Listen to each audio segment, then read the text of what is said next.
Well, it's a tricky process that many homeowners strive for, selling your current home and moving seamlessly into your next property. Our first guest says even though that's difficult to do, it can be done with an experienced agent. We welcome Mike Sposato with Carolina Realty Advisors. Good morning, Mike. Good morning. How you doing today, sir? Trying to stay warm. It's cold out there. You're right. Well, Larry Sprinkle, you got to do something about that weather, Larry Sprinkle. Let's talk about this. Buying a home and then selling a home, trying to do it at the same time, very, very difficult. There's actually a word for that. Yeah, we call it a double closing. And a double closing is probably, I would say, the hardest type of residential real estate transaction to pull off, because if you think about it, you're basically helping an individual do two of the biggest financial transactions that they usually will do at the same time. And so there's a lot of stress. Of course, people get emotional, and you really have to do a good job of setting the right expectations and working with your clients on the timing of the whole thing. So would you recommend listing your current house first? In today's market, I would, and the reason is because it's such a seller's market that the sellers sort of have the upper hand at the moment. And if you're a buyer and you still have a house to sell, and you go out and you start looking, if you put an offer, and there's most sellers that right now they're not even going to consider an offer from somebody in that kind of position. So what you're talking about is timing. Timing, absolutely. So with regards to timing, what we recommend normally is that you want to go ahead and at least you're probably going to want to go out and take a look around a little bit first without getting too serious. Most people just want to make sure that, as an example, there's property out there that's in their price range and the area that they're interested in, so that they feel a little bit better about going out into the market than putting their home up for sale. You know, Mo, when I was about to list my home, this is a big thing.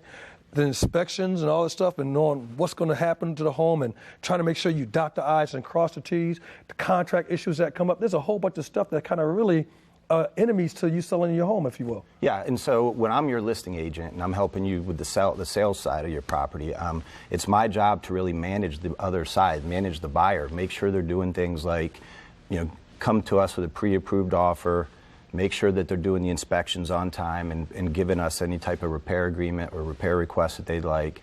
I also have to make sure that the appraisal is occurring on time, and not only am I managing my seller client, but I have to kind of keep an eye on what the buyer's doing, because if they don't move the ball down the court in a timely manner, everything gets sidetracked and delayed, and that's when problems come up.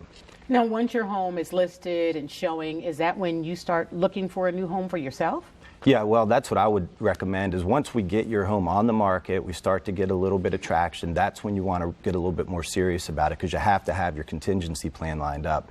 But doing anything really too much before then is kind of a waste of time, and sometimes it's heartbreaking, because you may find that one house you love, but you're not ready yet. That house goes off the market, and then you're kind of stuck emotionally. You're like, oh, what am I going to do now?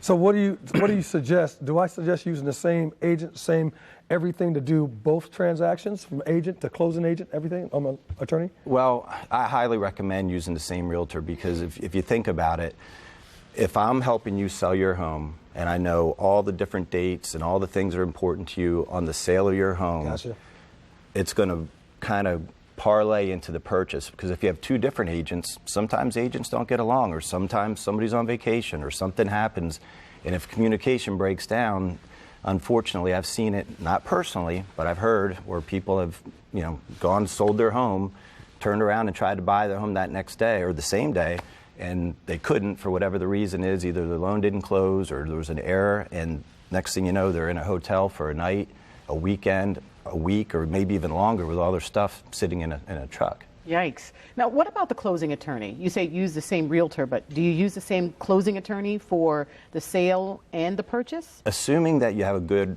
closing attorney, it's reputable, yes, I highly recommend it. And there's kind of a timing trick. It's not much of a trick, but what I always like to do is when I'm selling the property, want to have the closing early in the morning, get that sale done, let that fund, my buyer client now has their money, and they're able to close either later that morning or sometime in the afternoon, and there's no problems. It's a tricky process, but you need somebody like Mike. You can contact Mike at Carolina Realty Advisors. The number is 704-619-7070,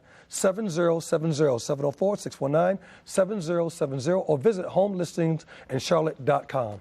All right.